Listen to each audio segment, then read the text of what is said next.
ஈர்ப்பு விதி அப்படின்றது ஒரு பொதுவான விஷயம் தானே. நம்ம நினச்சாலும் நினைக்காட்டியும் நம்ம எண்ணங்கள் தான் இங்கே வந்து நிறைவேற்றிருக்கு.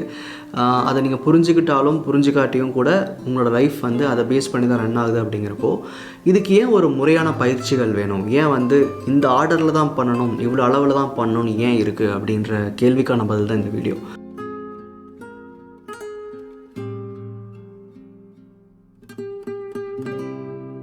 இப்போ ஈர்ப்பு விதி அப்படின்றது law of energy, law of gravity, இந்த மாதிரியான ஒரு பொதுவான விஷயம் தான். அப்படின்னா கூட இது நம்ம எண்ணங்கள் சார்ந்தது. அதாவது இன்றைக்கி நமக்கு ஒரு கான்ஷியஸ் தாட் இருக்குது அப்படின்னா அது எதனால் உருவாகுது, ஒரு பிலீஃப் சிஸ்டத்தில் ஒரு பிரச்சனை இருக்குன்னா அது எது மூலமாக வந்துச்சு அப்படின்ற நிறையா காரணங்கள் இருக்குது. இதுக்கு மேக்ஸிமம் ரீசன்றது நம்ம என்ன கற்றுக்கிட்டோம், யார் மூலமாக கற்றுக்கிட்டோம், இன்றைக்கி நம்ம அப்ரோச் பண்ணுற ஒரு இலக்கை வந்து நம்ம கான்ஷியஸில் எப்படி வச்சுருக்கோன்றது தான்.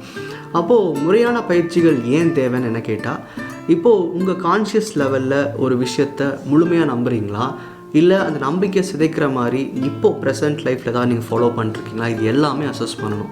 அதை பேஸ் பண்ணி மட்டும்தான் ஈர்ப்பு விதியை ஃபாலோ பண்ண நான் சொல்வேன். ஈர்ப்பு விதியை பற்றி முறையான பயிற்சிகள் இல்லாமல் நானே கற்றுக்கிட்டு பண்ணலாம் அப்படின்னா என்ன பண்ணணும், அதுக்குன்னு ஒரு வீடியோ போட்டிருக்கேன். அதாவது எதை முதல் பண்ணணும், எதுக்கு அப்புறம் பண்ணணும், ஏன் வந்து இந்த ஆர்டரில் பண்ணணும் அப்படிங்கிறத பற்றி நான் ஒரு வீடியோ ஆல்ரெடி அப்டேட் பண்ணியிருக்கேன். அந்த வீடியோவோட லிங்க் கூட நான் டிஸ்கிரிப்ஷனில் கொடுத்துருக்கேன்.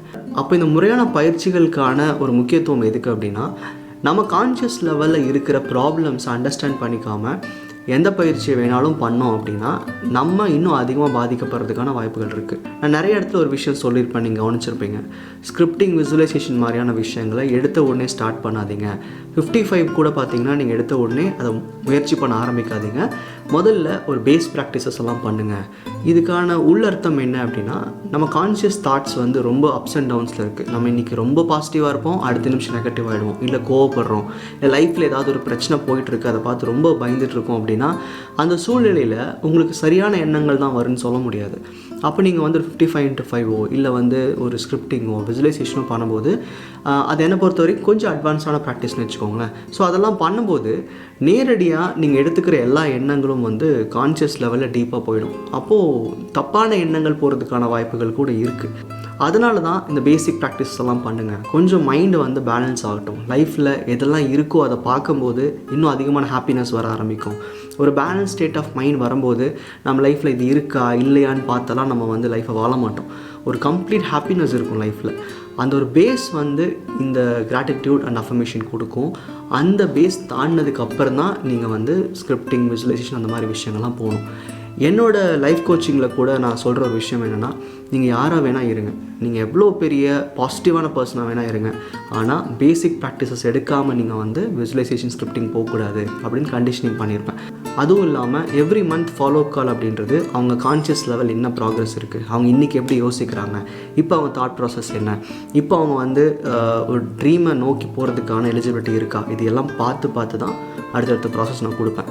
ஸோ என்கிட்ட நேரடியாக நிறைய பேர் கேள்வி கேட்கும்போது, நான் வந்து ஸ்கிரிப்டிங் ஸ்டார்ட் பண்ணணும், நான் வந்து 55x5 ஸ்டார்ட் பண்ணணும், நான் வந்து விசுவலைசேஷன் ஸ்டார்ட் பண்ணணும் அப்படிங்கிறப்போ நான் ரெஸ்ட்ரிக்ட் பண்ணுற விஷயம், இப்போ நான் உங்களுக்கு சொல்கிற விஷயம் இதுதான்.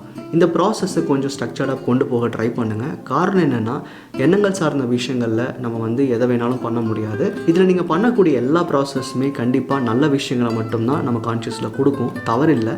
ஆனால் இன்றைக்கி நம்ம ஸ்டேட் ஆஃப் மைண்ட் என்னென்னு தெரியாமல் இதாக பண்ணும்போது தேவையில்லாத எண்ணங்கள் நம்ம உருவாக்குறதுக்கான ஒரு வாய்ப்பாகுது. இதை நீங்கள் ஈஸியாக புரிஞ்சுக்கிற ஒரு எக்ஸாம்பிள் சொல்லணுன்னா, எவ்வளோ பேர் நீங்கள் வந்து விசுவலைஸ் பண்ண ட்ரை பண்ணியிருப்பீங்க. எடுத்த உடனே எனக்கு வந்து ஒரு கார் கிடைச்ச மாதிரியோ இல்லை ஒரு வீடு கிடைச்ச மாதிரியோ இல்லை வேலையோ ட்ரை பண்ணும்போது ஸ்டார்ட் பண்ணுற அந்த விசுவலைசேஷன் அந்த சீன் வந்து ரொம்ப சந்தோஷமாக ஆரம்பிக்கும். ஆனால் உங்கள் மைண்ட் வேவர் ஆகி வேறு எதையோ யோசிச்சுட்டு கடைசியில் வந்து எண்டிங்கில் வந்து ஒரு டவுட்ஃபுல் தாட்ஸோட இது நடக்குமா நடக்காதான்ற ஒரு தாட்டில் நீங்கள் வந்து அதை எண்ட் பண்ணுவீங்க. இல்லைனா ஒரு நாள் 2 நாளைக்கு மேலே விசுவலைஸ் பண்ணவே முடியாமல் கூட போயிடும். இதுக்கான காரணம் என்னென்னா, கான்ஷியஸ் வந்து இன்னும் ஸ்ட்ரீம்லைன் ஆகலை, நீங்கள் சொல்கிற விஷயங்களை எடுத்துக்க மாட்டேங்குது அப்படின்னு தான்.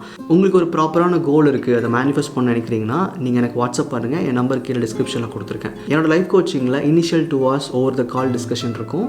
அதுக்கப்புறமா எவ்ரி 6 months வந்து ஒரு 1/2 hour ஃபாலோ அப் கால் இருக்கும். இது எல்லாமே த்ரூ கால் மட்டும் தான் பண்ணிருக்கேன். இது மட்டும் இல்லாமல் இன்றைக்கி உங்களுக்கு இருக்கிற ப்ரெசென்ட்டுக்கும் நீங்கள் எதிர்பார்க்குற விஷயங்களுக்கும் முன்னான கேப் என்ன, உங்களோட நெகட்டிவ் பிலீஃப் சிஸ்டம் என்ன, அதை எப்படி கரெக்ட் பண்ணிக்கிறது அப்படிங்கிற சம்மந்தமான விஷயங்களும் இந்த லைஃப் கோச்சிங்கில் இருக்கும். அப்படி இல்லாமல் உங்களுக்கு பேசிக் ஸ்டார்ட் பண்ணணும், உங்களுக்கு ட்ரை பண்ண நினச்சிங்கன்னா அதோட லிங்க்கும் நான் கீழே டிஸ்கிரிப்ஷனில் கொடுத்துருக்கேன். இல்லை நீங்கள் எனக்கு வாட்ஸ்அப் பண்ணாலும் எப்படி பேசிக் ஸ்டார்ட் பண்ணலாம் அப்படின்ற ஒரு வீடியோ லிங்க் நான் உங்களுக்கு ஷேர் பண்ணுவேன். நன்றி.